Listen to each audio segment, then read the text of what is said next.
सबसे पहले तो आज बहुत ही शुभ दिन है, हनुमान जयंती है और मैं आप सबको हनुमान जयंती की अपनी ओर से बहुत बहुत शुभकामनाएं देता हूं।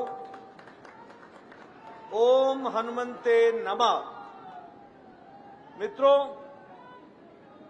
जब मैं यहां टीकमगढ़ में आया हूं, ये पवित्र भूमि, ये वीरों की भूमि, ये स्वतंत्रता सेनानियों की भूमि, ऐसी भूमि को मैं नमन करता हूं और आपके आशीर्वाद से अपनी बात को प्रारंभ करता हूं। अभी अभी मेरे पहले हमारे वीरेंद्र कुमार जी ने और विष्णुदत्त जी ने चुनाव के सिलसिले में हमारे सम्मानीय प्रधानमंत्री जी के द्वारा किए गए कार्यों के बारे में विस्तृत रूप में चर्चा की है। मैं एक ही बात कहना चाहूंगा कि आज हम बड़े सौभाग्यशाली हैं, और सौभाग्यशाली इसलिए है कि हम उस पार्टी के सदस्य हैं जिस पार्टी के नेता यशस्वी प्रधानमंत्री नरेंद्र मोदी हैं। ये हमारे लिए सौभाग्य की बात है और मैं कहने के लिए नहीं कह रहा हूं। आज मोदी जी के नेतृत्व में राजनीति की परिभाषा, राजनीति की संस्कृति, राजनीति का ढर्रा, राजनीति की सोच, ये सब कुछ 10 सालों में बदल चुकी है। इसको हमको ध्यान में रखना चाहिए। और जब मैं बदल चुकी है बोलता हूं तो मैं आपको याद दिलाना चाहता हूं, 10 साल पहले आप ही कहा करते थे कि यह तो राजनीति में कुछ बदलाव नहीं आएगा, ये तो ऐसे ही चलेगा। निराशा का वातावरण हमेशा व्याप्त रहता था, कुछ नहीं बदलने वाला है। आज वहीं भारत का सामान्य मानवी ये कहने लगा है कि देश बदल गया है और देश विकसित के रास्ते पर चल पड़ा है।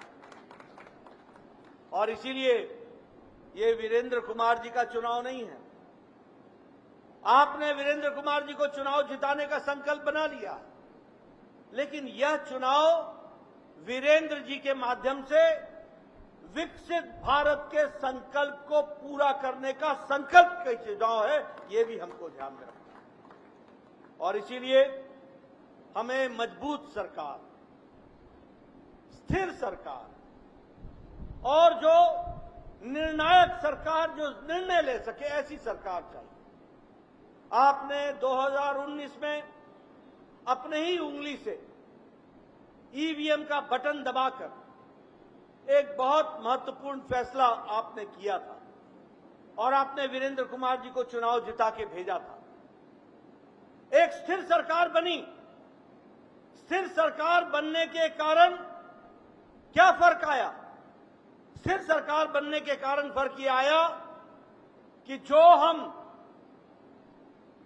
1951 से नारा लगाते थे कि एक देश में 2 निशान, 2 विधान, 2 प्रधान नहीं चलेंगे, 1951 12 दिन से नारा लगा रहे थे, लेकिन आपकी उंगली ने कमाल दिखाया। आपने ईवीएम का बटन दबाया और 6 अगस्त को वीरेंद्र कुमार ने संसद में जाकर के धारा 370 को धाराशाही करने वाला विधेयक का बटन दबा दिया और सदा सदा के लिए धाराशाही कर दिया। ये फर्क पड़ता है। स्थिर सरकार का फर्क क्या पड़ा कि हम कहते थे 1997 में हमने कहा था पालमपुर में कि हम राम मंदिर का रास्ता प्रशस्त करने का काम करेंगे। 1997 में कहा, हमारे विरोधी भी हमारा उपहास उड़ाते थे, लेकिन आपको जानकर खुशी होगी और आप सब लोग जानते ही हैं कि 22 जनवरी को प्रधानमंत्री मोदी जी के कर कमलों द्वारा 10 दिन के कठोर अनुष्ठान के पश्चात रामलला का प्राण प्रतिष्ठा वहां पर हुआ और भव्य राम मंदिर बनकर के हम सबके बीच में आया। इसलिए मित्रों, आज राजनीति की संस्कृति, राजनीति का तौर तरीका, ये सब कुछ बदल चुका है और अब हम मोदी जी के नेतृत्व में विकसित भारत के संकल्प को आगे बढ़ाने का काम कर रहे हैं। आप देखिए, आपको कभी अंदाजा था क्या कि भारत 5वें नंबर की अर्थव्यवस्था बन जाएगा? कभी सोचा था क्या? लेकिन आज आप कह सकते हैं कि 10 साल में हम 11वें पोजीशन से, 11वें स्थान से उठकर जापान, ब्रिटेन जैसे देश, जिस ब्रिटेन ने हमको 200 साल राज किया, उसको भी पछाड़कर मोदी जी के नेतृत्व में आज भारत 5वें नंबर की अर्थव्यवस्था बन गया है। इसको हमको याद रखना चाहिए।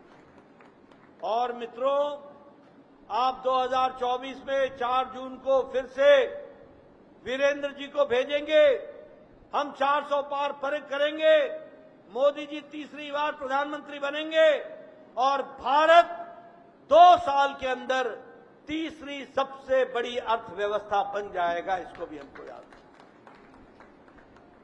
आज हम ऑटोमोबाइल में 7वें नंबर से छलांग लगा के तीसरे नंबर पर आ गए। हमने जापान को पछाड़ दिया है। जापान, जिसकी डैटसन, टोयोटा गाड़ियां सारे दुनिया में मशहूर थी, आज भारत ऑटोमोबाइल इंडस्ट्री में जापान को पछाड़कर ऑटोमोबाइल मार्केट में तीसरे नंबर पर खड़ा है।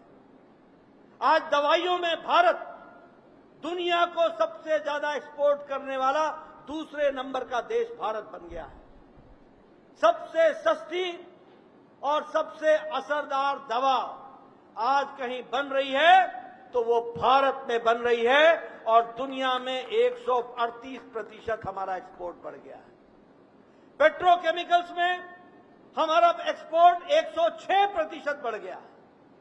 और एक बात और मैं बताना चाहूंगा, 10 साल पहले आप खिलौने भी चाइना से खरीदते थे और दीपावली में भी हमारे गणेश जी चाइना से आकर के आपके घर में विराजमान होते थे।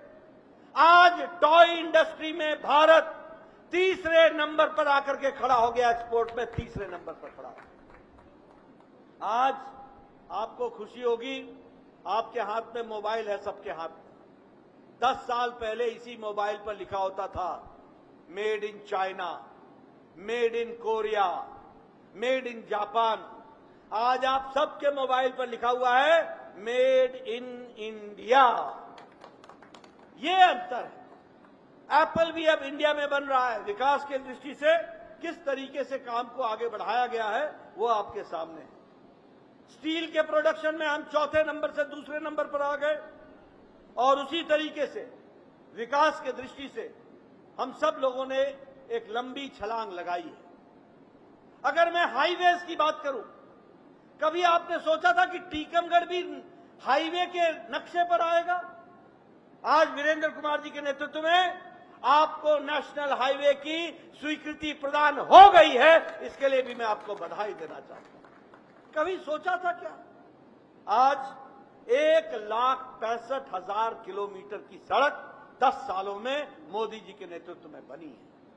उसी तरीके से आज रेलवे का इलेक्ट्रिफिकेशन, कोई रूट नहीं रहा जहां इलेक्ट्रिफिकेशन मध्य प्रदेश में नहीं हुआ है और 51,886 किलोमीटर की सड़क की रेल ट्रैक, इसको इलेक्ट्रिफिकेशन कर दिया गया है और विकास के साथ उसको जोड़ा गया है।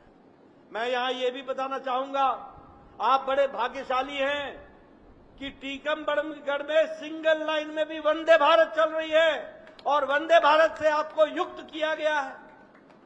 कभी सोचा था कि वंदे भारत ट्रेन चलेगी और आज 3-3 दिन, 4-4 दिन की बुकिंग हो रही है, बुकिंग फुल मिल रही है? ये विकसित भारत के संकल्प की हमको एक छोटा सा परिदृश्य देखने को मिलता है। मैं यहां यह भी कहना चाहूंगा, माताएं बैठी हैं, हमारे नौजवान बैठे, मोदी जी ने पिछले 10 साल में गांव, गरीब, वंचित, पीड़ित, शोषित, दलित, महिला, युवा, किसान, इन सबको जो ताकत दी, सशक्तिकरण किया, वो भी हमको ध्यान में रखना चाहिए। आज प्रधानमंत्री गरीब कल्याण अन्न योजना 80 करोड़ की जनता को 5 किलो गेहूं या 5 किलो चावल और 1 किलो दाल दी जा रही है।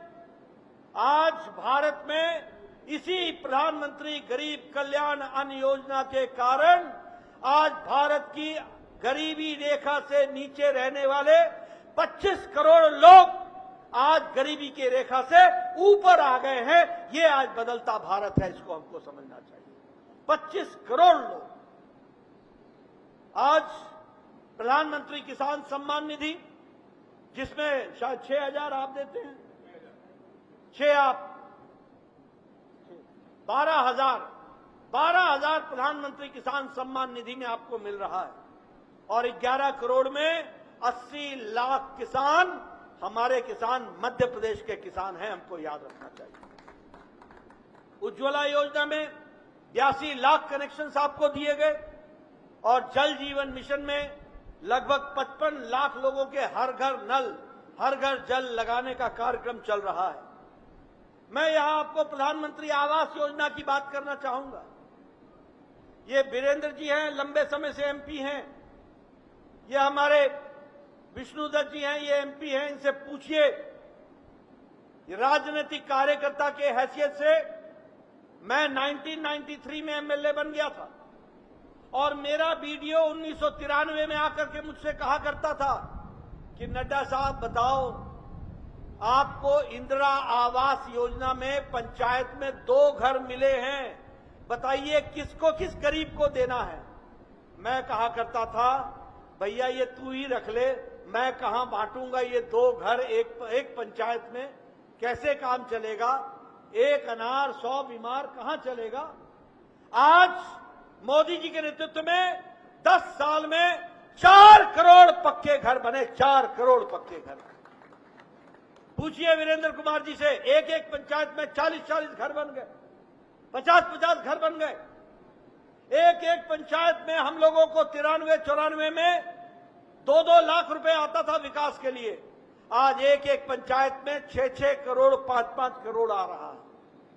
ये आज विकास की नई गति है और इस तरीके से विकास की गति को आगे बढ़ाने का काम किया।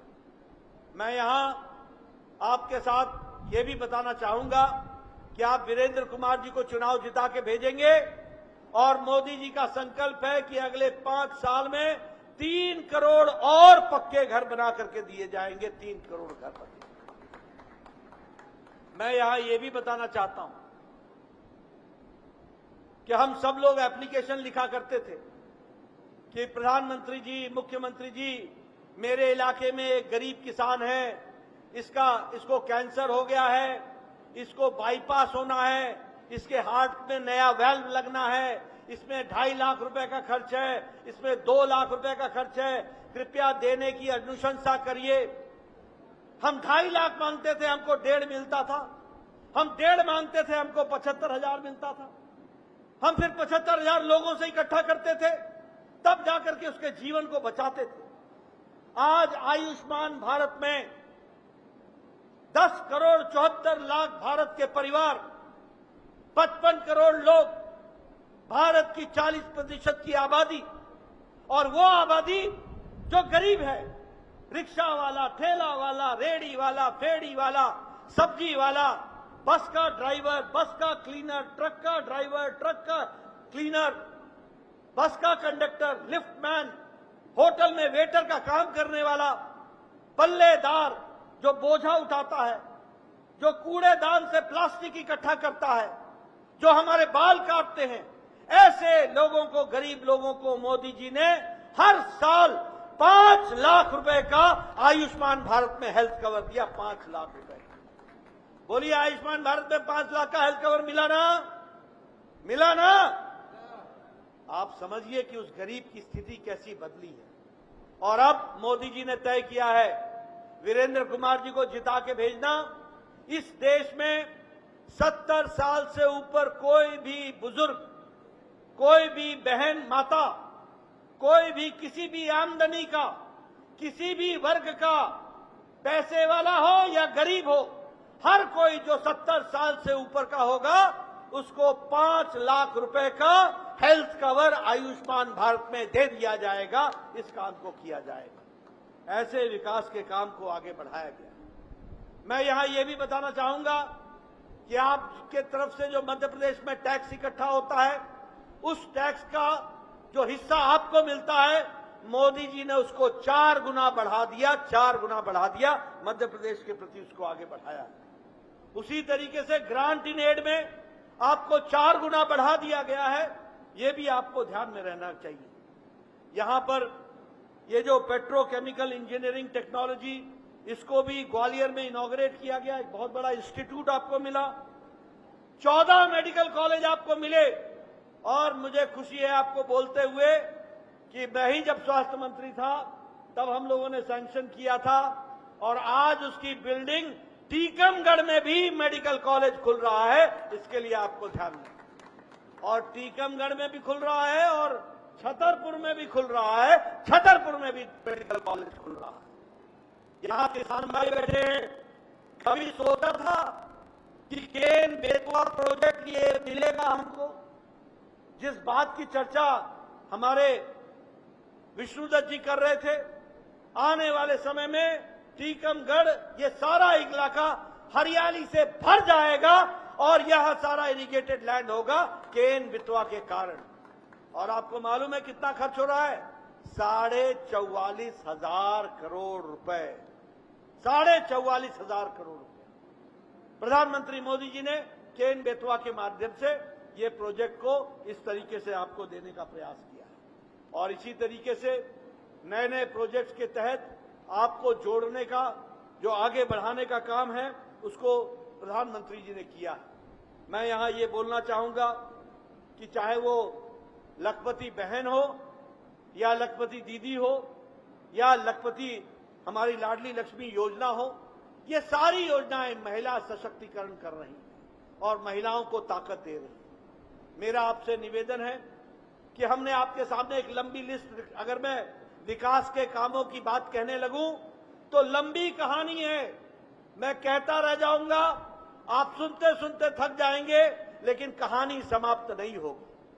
लेकिन ये चुनाव की बेला, इसलिए मैं चुनाव की दृष्टि से आपसे सिर्फ एक ही बात कहना चाहता हूं कि आपको चुनाव करना है। एक तरफ वो लोग हैं जो मोदी जी के नेतृत्व में विकास करने के लिए लगे हुए हैं, और एक तरफ वो लोग हैं जो अपने परिवार को बचाने और भ्रष्टाचारियों को बचाने में लगे हुए। एक तरफ मोदी जी कहते हैं भ्रष्टाचार हटाओ, और दूसरे तरफ इंडिया अलायंस, घमंडिया गठबंधन ये कहता है भ्रष्टाचारियों को बचाओ। ये जो घमंडिया गठबंधन है, ये जो इंडिया अलायंस है, ये अलायंस सिर्फ 2 बातों का अलायंस है। एक, परिवारवादी पार्टियां अपने परिवार को बचाने में लगी हैं, और दूसरा, इन लोगों ने भ्रष्टाचार किया है, ये भ्रष्टाचार को बचाने में लगे हुए। सब लोग इसी काम में लगे हैं, कोई और काम नहीं है। मैं पूछना चाहता हूं, बताओ कांग्रेस के जमाने में कोल घोटाला हुआ था कि नहीं? कोयला का घोटाला हुआ था कि नहीं हुआ था? जरा जोर से बोलो भैया, कोयला घोटाला हुआ था कि नहीं हुआ था?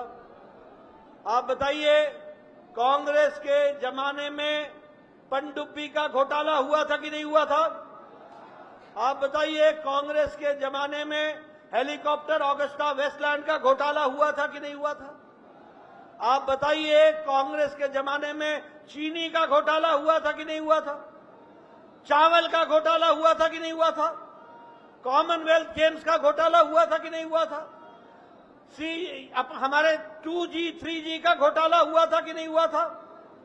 ये कांग्रेस ने ना अंतरिक्ष छोड़ा, ना आसमान छोड़ा, ना धरती छोड़ी, ना समुद्र छोड़ा, ना पाताल छोड़ा। तीनों लोक में घोटाले ही घोटाले किए। ये कांग्रेस पार्टी का राज है।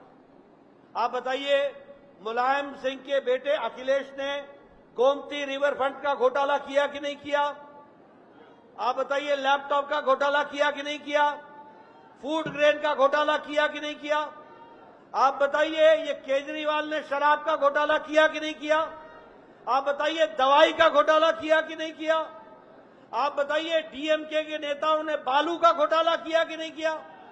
आप बताइए टीएमसी की ममता की सरकार के मंत्रियों ने ये टीचर भर्ती घोटाला किया कि नहीं किया? आप बताइए डीएमके के लोगों ने बालू घोटाला किया? आप बताइए कि कविता ने शराब का घोटाला किया कि नहीं किया? ये सब लोग घोटालेबाज इकट्ठे आ गए, तुम हमें बचाओ हम तुम्हें बचाएं, इस काम में लगे। ये अपनी रैली करते हैं तो दो कुर्सियां खाली रखते हैं, बोलते हैं कि ये हमारे दो मुख्यमंत्री जेल में गए हुए हैं, इनके लिए जगह खाली रखी हुई है। अरे 2024 4 जून का इंतजार करो, मोदी जी का भ्रष्टाचार के खिलाफ मुहिम और तेज होगी और लोगों को सजा मिलेगी। इस तरीके का काम होगा।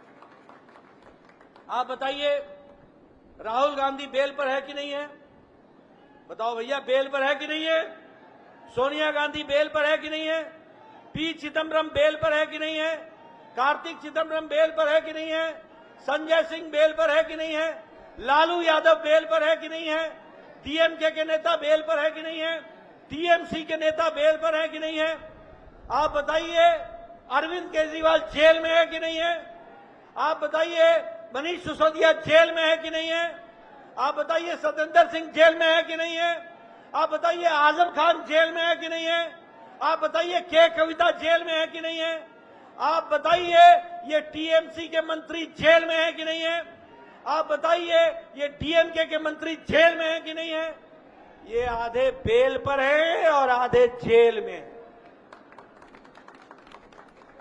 ऐसी है इनकी सरकार और ऐसे हैं ये नेता और ऐसे हैं इनकी करतूतें। एक तरफ मोदी जी के नेतृत्व में देश आगे बढ़ रहा है, छलांग लगाते हुए आगे बढ़ रहा, और एक तरफ ये लोग हैं जो गरीबों के हक पर डाका डाल करके अपने परिवारों को पास पोसने का काम कर रहे हैं। बताइए ऐसे लोगों को आगे आने दोगे क्या? ऐसे लोगों को आने दोगे क्या? मोदी जी के नेतृत्व में हम आगे बढ़ेंगे ना? आप बताइए 400 पार करेंगे ना? फिर एक बार और वीरेंद्र जी को जिता के भेजेंगे ना? भेजेंगे ना? फिर एक बार अब की बार। बहुत बहुत धन्यवाद।